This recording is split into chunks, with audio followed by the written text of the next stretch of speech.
Ladies and gentlemen, meet your host, Mr. Rex Campo Lakbay. There you have it, ladies and gentlemen. Palakpakan daw po.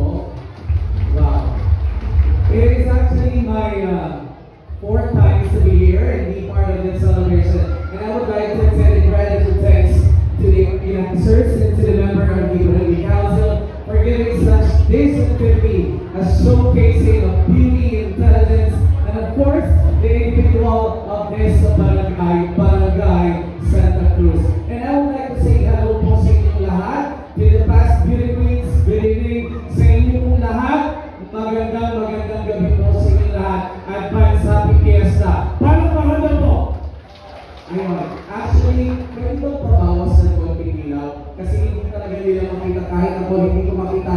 Pero ang dami-daming tao. Magandang gabi po. Together with the beautiful, gorgeous tabulator, Sir Joey. Good evening, Sir Ryan. Magandang gabi po. And to the member of the panel of judges for tonight's competition, it is my honor and it's our honor to be part of this celebration. Siyempre, kasama natin ang napakabagong aking kaibigan, Councilor Raymond Salonte.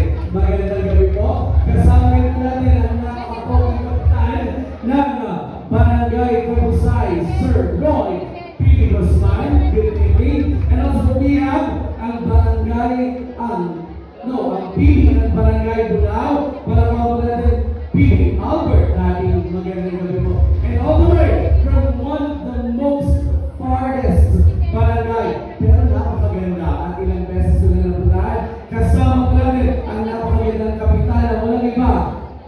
PB Jeanette Halima. Good evening. And of course, we have also the treasurer of Barangay Dumagmang, Ma'am Eleanor Barria. So, and at this point, I know na malapit na po ang inyong Fiesta celebration, pero sana may mangimbita man lang kahit isa sa inyo.